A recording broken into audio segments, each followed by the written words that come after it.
Hello and welcome back to my channel. Today we are taking a look at something old, something borrowed. Actually, I actually own it. Cat hair. We're taking a look at the Binaltech Asterix Sunstriker figure. Now, for those of you who are not old enough to remember or just don't have the memory for it, alternators and Binaltech were the first attempts to make kind of like masterpiece transformers. They were fully licensed vehicles that transformed. In the United States, it was called alternators. In Japan, it was called Binaltech. This was Binaltech Asterix. And the difference being, from what I understand, is Sunstriker came with a driver.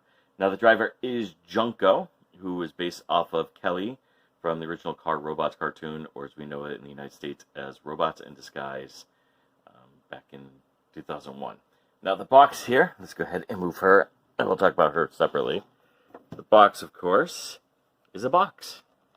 Yay, right? As you can see, it shows the Proact artwork.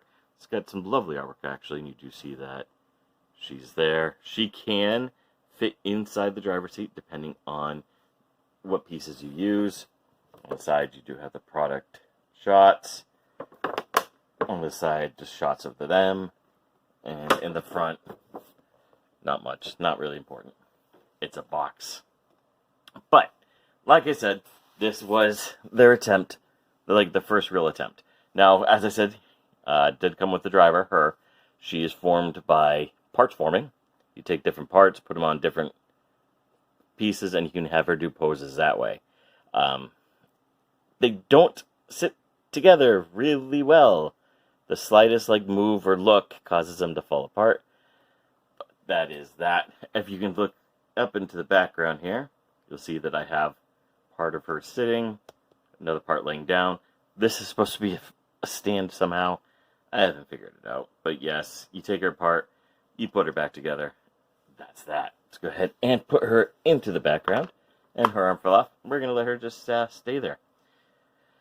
Right. So as far as this alt mode goes, it is a beautiful done in yellow. It is die cast, which is really, really cool. And I'm going to talk about that why just a second. But just showing off just how beautiful this looks. It is fantastic. I do love how bright the yellow is.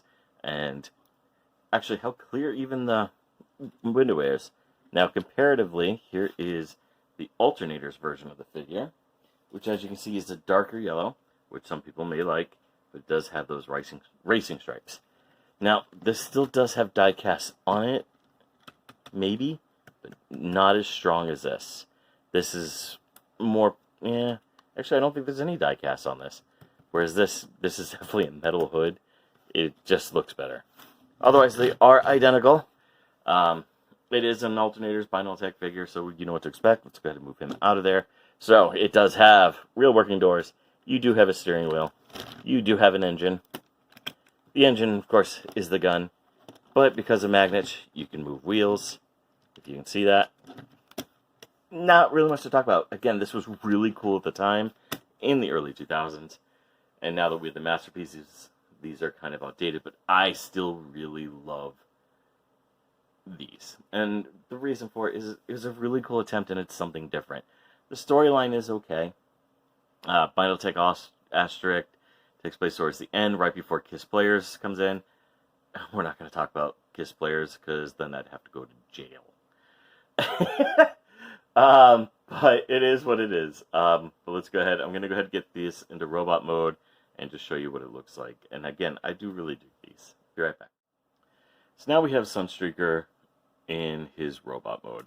And it is a very awkward looking robot mode. And that was part of the problem with a lot of the alternators, is they were really weird. But it also fit what the storyline was trying to do, which was Earth trying to aid their Autobot brethren after killing them or something, built new bodies for them. And that was part of it. But another reason why this one looks so awkward is the Dodge Charger that was used for this wasn't meant for Sunstriker and Sideswipe and Dead End. It was meant for Trax. And you can see that kind of with the side kibble here, which if it comes up, look almost like it was, I don't know, Trax related. And then you got these parts here that make it look like the Trax missile launchers. But it is what it is. The other one fell down. Not the most sturdy of figures either. Now, I don't have many alternators left, or Binaltech either. Most of mine I've sold years ago. Right now, I only have Swerve and the Streakers. It sounds like a band name. But as you can see here at this lovely sculpt, he's got a nice scowl on him. But he does look like Sunstreaker. He's got the classic Sunstreaker helmet design with the bat wings. It is what it is. Articulation-wise, it's awkward at times, but he does have quite a bit of articulation. He does, of course, have his gun finger, which is different. The wrist can rotate. The arm can rotate. You do get a little bit of elbow bend.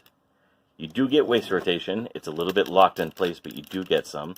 You do get leg bend, but you can't go that far because of the skirt.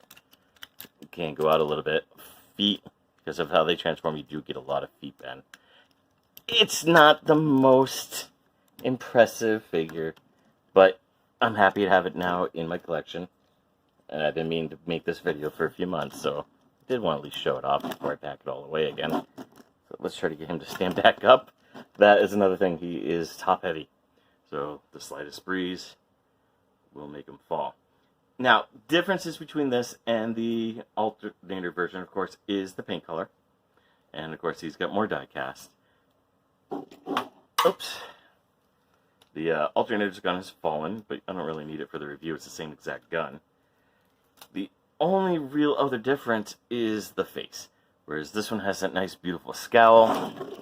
This one just kind of has this neutral look. I guess they are the same.